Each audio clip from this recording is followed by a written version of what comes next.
During desperate times, we were all challenged as to what measures we need to take to solve or mile down the effects of the original issue. There were many acts of desperation springing up in the 1930s and 1940s as a result of many chaotic and unfortunate occurrences, leading from the Great Depression all the way to the end of World War II. In the United States, there were many acts and events that sparked the beginning of the Great Depression. During the 1920s, the economy was booming, so many people bought stocks on a margin for a quick crash and simply ignored the consequences. This led directly to the stock market crash in 1929 and the numerous amounts of bank and business failures.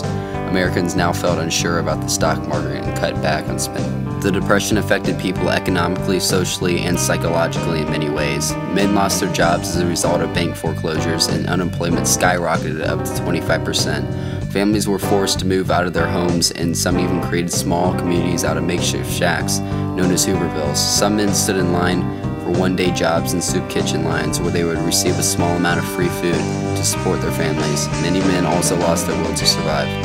Our Great Depression caused a global depression because when our banks and businesses started to exponentially fail and shut down, many immediately started to remove loans and investments from Europe.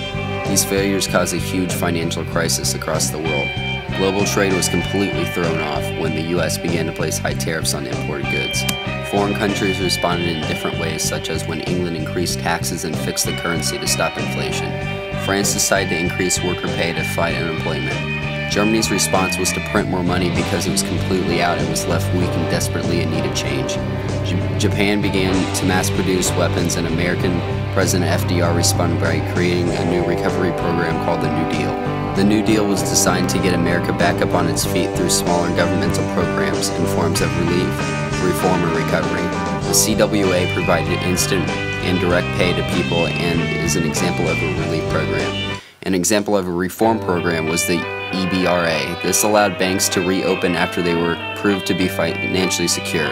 People now began to restore faith in U.S. banks. The SEC was a recovery program designed to stop abusive margin buying that caused the stock market crash. Without these governmental programs, the effects of the Depression would have been much worse and would have only continued to worsen. As a result of FDR's New Deal, the government became more powerful as it was gradually moving out of the Depression and partially beginning to accept socialism to aid its effects. The people started to trust the government because it seemed that what it was doing was working for the common welfare of society and was causing no economic harm. Previous war punishments that were cast on Italy, Japan, and Germany from the Treaty of Versailles and destroyed economy from the Depression caused the people to believe that their government was weak, so they turned into a fascist or militaristic-based government as an act of desperation. This caused tension between the Axis powers and Allied powers. To avoid war, the Allied powers gave fascist powers what they wanted. Germany eventually broke this by invading Poland. The Allied powers then declared war on the Axis power. The Allies responded by either isolating themselves from this issue or to continue appeasing the fascist powers to avoid any more potential problems. German troops were invading Rhineland and the French just weren't ready for it, and appeasement only urged aggressors to go even further. Winston Churchill of Britain was completely against appeasement. There were two major European fronts, Eastern and Western. On the Western front, Allied powers Britain, France, and the United States were fighting to keep Germany back from going even further. On June 6, 1944, these Allied powers launched the largest amphibious attack on Germany in Normandy, France, also known as D-Day.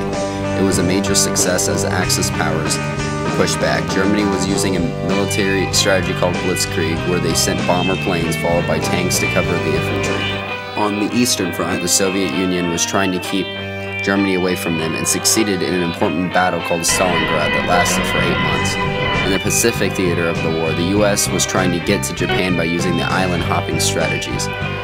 At Midway Island, the U.S. intercepted Japanese military plans, so they used that as a tool to defend from future attacks. At first, the U.S. was practicing complete isolationism because they believed that entering the war would be extremely costly and political ties should be avoided. FDR then secretly had a meeting with Winston Churchill where they settled upon something called the Atlantic Charter, which upheld free trade among nations. FDR then created the Lend-Lease Act that stated that the United States would lend arms to any country vital to the U.S., such as France and Britain. The U.S. became a full participant in the war when Japan bombed Pearl Harbor. This marked a major tipping point in the war because the U.S. was so strong. Once the U.S. entered the war, life on the home front changed. Women and Mexican Americans got more jobs because most of the men were fighting in the war. The U.S. economy boosted because of the mass production of military supplies. People decided to somewhat forget racism during the war. However, Japanese Americans were forced into internment camps because of the growing fear and hatred after Pearl Harbor. The United States also decided to drop atomic bombs on Japan as a response to Pearl Harbor. They dropped them on the cities of Nagasaki and Hiroshima. Two other reasons was because they wanted to end the war as quickly as possible and to cast fear on the Soviet Union. We saw them as a potential threat. There are many short and long-term effects because of World War II. During the war, Germany committed genocide on 2/3 of the total European Jewish population. They were held in concentration camps that were widespread across Europe. After the war, the Allies liberated the Jews and gave them their righteous land back of Israel. This directly leads to the future conflicts within that area. The United Nations was formed to prevent future wars and had the authority to back this up.